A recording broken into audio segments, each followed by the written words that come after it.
అండి. Welcome back to our channel Sanas కుకాలజీ. ఈరోజు మన రెసిపీ వచ్చేసి ఎంతో టేస్టీగా, సింపుల్‌గా అయిపోయే హైదరాబాదీ మిర్చి కసాలా.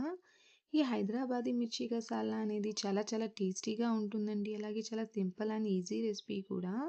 ఈ మిర్చి కసాలా అయితే బిర్యానీలోకి పర్ఫెక్ట్ కాంబినేషన్ అండి. అలాగే కుష్కాలోకైనా, జీరా రైస్, బగారా రైస్, ఘీ రైస్‌లోకి కూడా ఇది చాలా టేస్టీగా ఉంటుంది. వైట్ రైస్‌తో కూడా తినటానికి చాలా బాగుంటుందండి. పదండి ఇప్పుడు దీన్ని ఎలా ప్రిపేర్ చేయాలో చూసేద్దాం. నేను ఇక్కడ మనం బజ్జీల కోసం యూజ్ చేసే పచ్చిమిర్చిని తీసుకుంటున్నాను. ఈ విధంగా మీడియం సైజ్ ఉండే పచ్చిమిర్చిని నేను ఇక్కడ ఒక 5 తీసుకుంటున్నాను. మీరు కావాలంటే ఎక్కువ క్వాంటిటీతో కూడా దీన్ని ప్రిపేర్ చేసుకోవచ్చు. ఇప్పుడు ఈ పచ్చిమిర్చికి ఈ విధంగా మధ్యలో ఒక ఘాటు పెట్టుకోవాలి.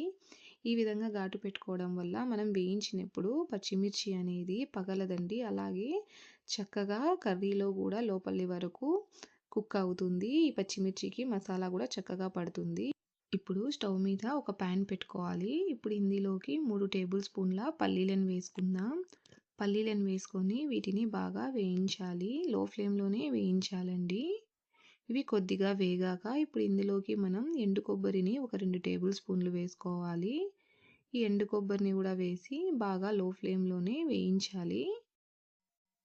చూడండి ఇవన్నీ చక్కగా వేగిపోయాయి. ఇప్పుడు ఇందులోకి ఒక టేబుల్ స్పూన్ నువ్వుల్ని కూడా వేసుకోవాలి. అలాగే ఒక టేబుల్ స్పూన్ గసగసాలను వేసుకొని లో ఫ్లేమ్లో ఒక 20 to 30 సెకండ్స్ పాటు వేయించాలి. చూడండి ఇవి కూడా చక్కగా వేగిపోయాయి. ఇప్పుడు స్టవ్ని ఆఫ్ చేసేసుకొని వీటిని చల్లార్చుకున్నాక మిక్సీ జార్లో వేసేసుకోవడమే. ఇప్పుడు ఇదే ప్యాన్లోకి ఒక 2 టేబుల్ స్పూన్ల నూనెను వేసుకోవాలి. ఇప్పుడు ఇందులోకి ఒక ఉల్లిపాయల్ని ఈ విధంగా చాప్ చేసి వేసుకోవాలి. అలాగే ఒక 5-6 వెల్లుల్లిని, 1 ఇంచు అల్లంని ఈ విధంగా ముక్కలుగా చేసి వేసుకోవాలి. ఇప్పుడు వీటిని కొంచెం కలర్ చేంజ్ అయ్యేంత వరకు బాగా వేయించాలి. చూడండి ఉల్లిపాయ, అల్లం, వెల్లుల్లి కూడా చక్కగా వేగాయి. ఇప్పుడు స్టవ్ ఆఫ్ చేసేసుకొని వీటిని కూడా కొంచెం చల్లారనివ్వాలి. ఇప్పుడు మనం వేయించుకున్న పల్లీలని మిక్సీ జార్లో వేసుకున్నాక ఇప్పుడు ఇందులోకి ఒక 3 లవంగాలు, ఒక 2 యాలకులు, ఒక హాఫ్ ఇంచ్ దాల్చిన చెక్కను వేసుకోవాలి. ఇప్పుడు ఇందులోకే మనం వేయించి పెట్టుకున్న ఉల్లిపాయ, అల్లం, వెల్లుల్లిని కూడా వేసుకోవాలి. ఇప్పుడు ఇందులోకి సరిపడా నీళ్ళని పోసుకొని బాగా మెత్తగా పేస్ట్ లాగా గ్రైండ్ చేసుకోవాలి. చూడండి పేస్ట్ని ఈ విధంగా బాగా మెత్తగా స్మూత్గా గ్రైండ్ చేసుకోవాలి. ఇప్పుడు ఈ పేస్ట్ని పక్కన పెట్టుకుందాం. ఇప్పుడు స్టవ్ మీద ప్యాన్ పెట్టుకొని ఇప్పుడు ఇందులోకి 3 లేదా 4 టేబుల్ స్పూన్ల నూనెను వేసుకోవాలి. నూనె వేడయ్యాక ఇప్పుడు మనం కట్ చేసి పెట్టుకున్న పచ్చిమిర్చిని వేసుకొని పచ్చిమిర్చిని మనం బాగా ఫ్రై చేసుకోవాలండి. మరి ఎక్కువగా ఏమీ ఫ్రై చేయాల్సిన అవసరం లేదు. పైనుంచి కొద్దిగా కలర్ చేంజ్ అయితే సరిపోతుంది. చూడండి ఈ విధంగా పైనుంచి మంచిగా కలర్ చేంజ్ అయ్యాక ఇప్పుడు ఈ పచ్చిమిర్చిని మనం ఆయిల్లో నుంచి తీసుకొని పక్కన పెట్టుకుందాం.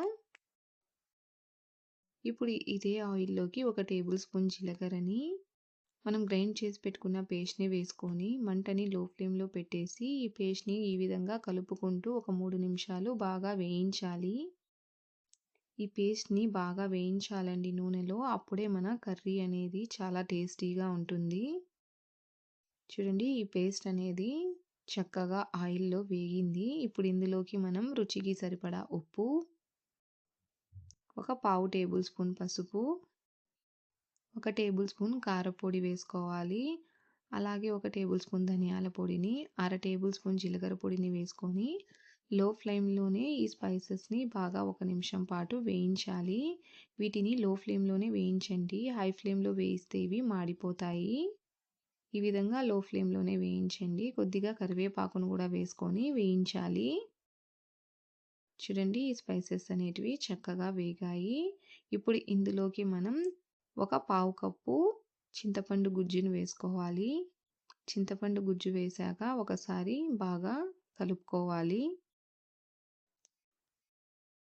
చూడండి ఈ విధంగా బాగా కలుపుకున్నాక ఇప్పుడు ఇందులోకి మనం ఒక కప్పు నీళ్ళని పోసుకోవాలి. నీళ్ళని పోసుకున్నాక ఇప్పుడు ఇంకొకసారి బాగా కలుపుకుందాం. చూడండి గ్రేవీ కన్సిస్టెన్సీ అనేది ఈ విధంగా ఉండాలండి.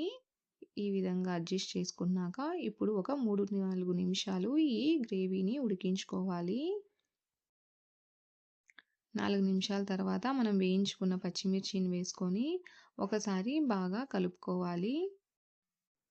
ఈ విధంగా కలుపుకున్నాక ఇప్పుడు మూత పెట్టుకొని ఒక 6, 7 నిమిషాలు మీడియం ఫ్లేమ్‌లో బాగా కర్రీని ఉడికించుకోవాలి.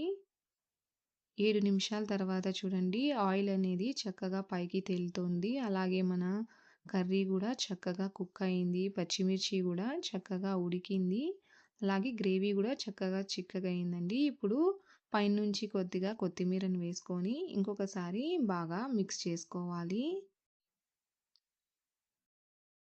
అంతేనండి. ఎంతో టేస్టీగా ఉండే మన హైదరాబాదీ మిర్చి కసాలా రెడీ అయిపోయింది. చూడండి పచ్చిమిర్చి గూడా చక్కగా కుక్ అయింది.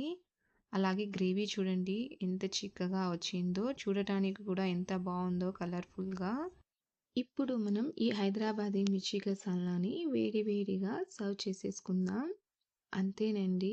సింపుల్ అండ్ ఈజీగా ఉండే మన హైదరాబాదీ మిర్చి కసాలా రెడీ అయిపోయింది. ఇప్పుడు మనం ఈ హైదరాబాదీ మిర్చి కసాలాని బిర్యానీలోకైనా, కుష్కా, బగారా రైస్, ఘీ రైస్, జీరా రైస్‌తో పాటు సర్వ్ చేసేసుకోవడమే. ఇది వైట్ రైస్‌లోకి కూడా చాలా బావుంటుందండి. తప్పకుండా ఈ విధంగా ఈ హైదరాబాదీ మిర్చి కసాలాని ఒకసారి ట్రై చేసి చూడండి. మీకు ఈ రెసిపీ ఎలా అనిపించిందో నాకు కామెంట్‌లో తెలియచేయండి. వీడియో నచ్చితే లైక్ చేయండి, షేర్ చేయండి. అలాగే నా ఛానల్‌ని సబ్స్క్రైబ్ చేసుకోండి. Thanks for watching.